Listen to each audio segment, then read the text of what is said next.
ఈ రోజు మనం చెప్పుకుంటున్నాం కదా అవతారాల గురించి. ఈ రోజు సింహ అవతారం గురించి చెప్పుకుంటున్నాం అనమాట. సింహ అవతారంలో మనం ఫస్ట్ వరాహ అవతారంలో విష్ణుమూర్తి హిరణ్యాక్షుడిని చంపేశామని చెప్పాం కదా. హిరణ్యాక్షుడికి హిరణ్యకసుడు అనే ఒక తమ్ముడు ఉండేవాడు అనమాట.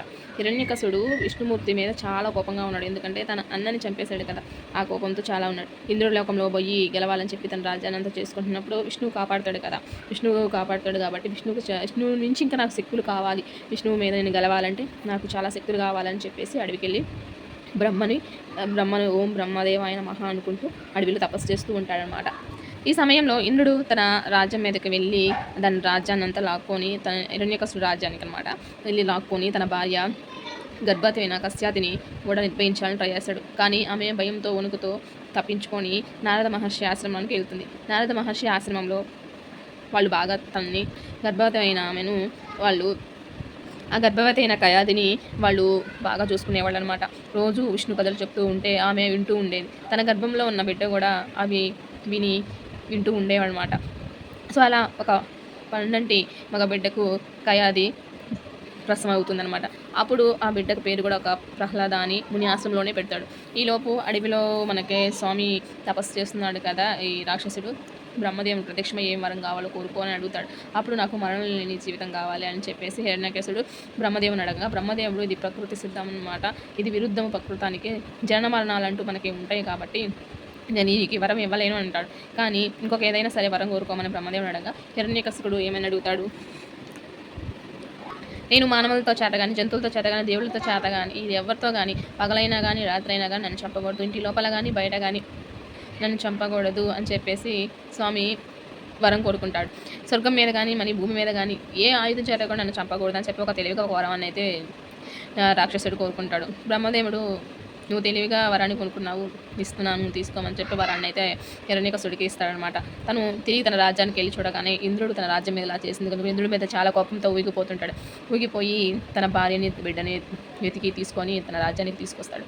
తీసుకొచ్చుకున్న తర్వాత ఇంద్రుడి మీద కోపంతో ఉంది కదా, ఆ కోపం మనసులో పెట్టుకొని అలానే ఉన్నాడనమాట. టైం వచ్చినప్పుడు చూసుకుందామని చెప్పేసి తర్వాత ఇప్పుడు తన బిడ్డ పేరు ప్రహ్లాద కదా, తన బిడ్డను అబ్జర్వ్ చేసుకుంటూ నవ్వుకుంటూ మురిసిపోతూ ఉంటుంటాడనమాట. ఈ టైంలో ప్రహ్లాదకు మాటలు వచ్చేసరికి నారాయణ నారాయణ నారాయణ అనే మంత్రాన్ని జపించడం చూసి ఆశ్చర్యపోయాడు, కోపంతో వెర్రవీగిపోయాడు అనమాట.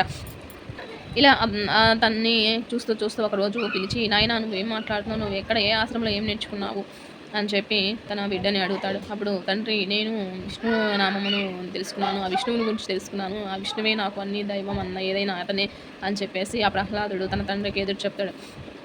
హిరణ్యాకశిపుడు తన శత్రువుని తన బిడ్డ నోట వినటము తనకి చాలా అవమానంగాను అనిపించింది అనమాట. ఈ అవమానాన్ని తట్టుకోలేక తన బిడ్డ మనసుని చంపుకోలేక తన బిడ్డను చంపుకోలేక మారుతాడేమో అని చెప్పి తన బిడ్డను మార్చడానికి చాలా రకాలుగా ట్రై చేస్తాడనమాట. ఎన్ని రకాలుగా ట్రై చేసినా కూడా ఆ ప్రహ్లాదుడు తన విష్ణువుని తప్ప నారాయణ మంత్రం తప్ప ఏది పఠించేవాడు కాదు. అందుకని నాకు ఈ బిడ్డ వద్దు, నా శత్రువుని నన్ను ఓడిస్తున్నాడు కాబట్టి నాకు ఈ బిడ్డ వద్దని చెప్పి తన చెల్లికి హోలిక అనే ఒక రాక్షసి ఉండేది, తన హిరణ్యకశిపుని చెల్లెల హోలిక అని తన హిరణ్యకశిపుని చెల్లి అనమాట. తనకు ఒక వరం ఉందన్నమాట. ఏమంటే ఆ వరము అగ్ని మీద కూర్చున్నా కూడా తనకేమీ కాదు, అగ్ని తాకినా కూడా తనకేమీ కాదు. సో అలా అగ్ని ఇతను నా బిడ్డ కాదు అని చెప్పి హోలికను పిలిచి నా బిడ్డను కూర్చోబెట్టుకొని నువ్వు దహనం అయిపోమని చెప్తాడు. అప్పుడు తన బిడ్డను ప్రహ్లాదుని కూర్చోబెట్టుకొని హోలిక నిప్పును సెలవిస్తూ ఉంటుంది అనమాట. కానీ దహనం అయిపోతుంది, కానీ ఇది తనకైతే ఏమీ కాదు ప్రహ్లాదునికి. ఎందుకంటే తన భక్తిని కాపాడటానికి విష్ణుమూర్తి అక్కడే ఉన్నాడు.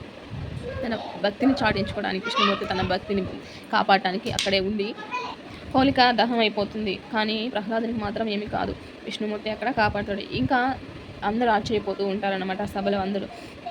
ఇంతేనా నీ విష్ణువు ఎక్కడున్నాడు, ఇప్పుడైతే కాపాడాడు, ఇంకెక్కడ కాపాడతాడని చెప్పేసి మళ్ళీ ఏనుగులతో తొక్కిస్తుంటాడు. అక్కడ మన విష్ణుమూర్తి కాపాడుతుంటాడు, పాములతో కాటేపిస్తాడు విషపు జంతువులతోటి. అయినా ప్రహ్లాదునికి ఏమీ కాదు. కానీ ప్రహ్లాద మాత్రం ఒకే ఒక మాట, ఇన్ని చేసినా కూడా నారాయణ నారాయణ ఓం నమో నారాయణ ఓం నారాయణ నారాయణ నారాయణ అంటూ తను జపిస్తూ ఉంటాడనమాట ప్రహ్లాదుడు. వీళ్ళు ఇంకెవరు కాదు, వీళ్ళు ఎవరితో చేత కాదు, నేనే నా బిడ్డ, నేనేను నీ విష్ణువు నేనేను మారుస్తాను అని చెప్పేసి నేను ఓడిపోతున్నాను నీ చేతిలో కూడా అని చెప్పేసి హిరణ్యకశిపుడు చాలా కోపంతో వీగిపోతే ఎక్కడ పిలిచి తన బిడ్డను ఎక్కడ నీ విష్ణుమూర్తి ఇక్కడున్నాడు అక్కడున్నాడు ఎక్కడున్నాడు అని చెప్పేసి ప్రహ్లాదుని దండిస్తూ ఉంటాడనమాట. ప్రహ్లాదుని దండిస్తున్నప్పుడు ప్రహ్లాదుడు ఇందులేడు అందులేడు అంటూ అని చెప్పేసి ఒక చెప్తున్నప్పుడు ఇందులో ఉన్నాడా నీ విష్ణుమూర్తి అని చెప్పేసి ఒక స్తంభాన్ని అయితే గదతోటి కొడుతుంటాడు. అక్కడ ఉన్నట్టు ఉండి మాయమైపోతాడు. ఇంకో స్తంభంలో నుంచి కొడతాడు. అట్లా మాయమైపోయి మూడో స్తంభం కాడికి వచ్చినాక అతని యొక్క అవతారం అనేది బయటపడుతుంది. మొహం ఒకటి సింహంలాగా ఉంటుంది, మనిషి రూపము, శరీరం మాత్రం మనిషిలాగా ఉంటుంది.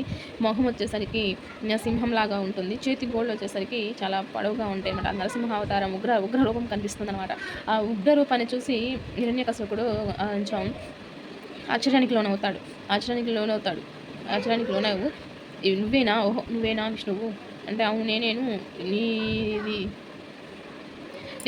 నిన్ను నేను ఏమీ చేయలేవు అని చెప్పి హిరణ్యకశిపుడు నాకు చావులేని జీవితాన్ని బ్రహ్మ ప్రసాదించాడు. సో మీరు నన్ను ఏం చేయలేరు, ఏ దేవతలు గారు నేను చేయలేరు అని చెప్పి వెగుతుండగా పగలు రాత్రి కాకుండా తన కను రెప్పల లైట్ తోటి పట్టుకుంటాడు అనమాట. తన కింద భూమి కాదు, నరకం కాదు, కింద కాదు కాబట్టి తన ఒళ్ళో కూర్చోబెట్టుకొని ఏ ఆయుధం కాకుండా అన్నాడు, ఆయుధాలతో కాకుండా తన గోళ్ళతోటి పొట్టను చీల్చి బయటకు తీసేసి హిరణ్యకశిపుడిని అంతమొదిస్తారన్నమాట విష్ణుమూర్తి.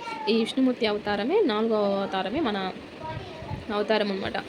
కాబట్టి అతన్ని జయించి మళ్ళీ అతన్ని చంపేసి మళ్ళీ సృష్టికి తను ఒక వెలుగుని తీసుకొస్తాడనమాట. ఇది ఒక నరసింహ అవతారం. విష్ణుమూర్తి అవతారంలో 4వ అవతారం నరసింహ అవతారం. So please like and share and subscribe my channel.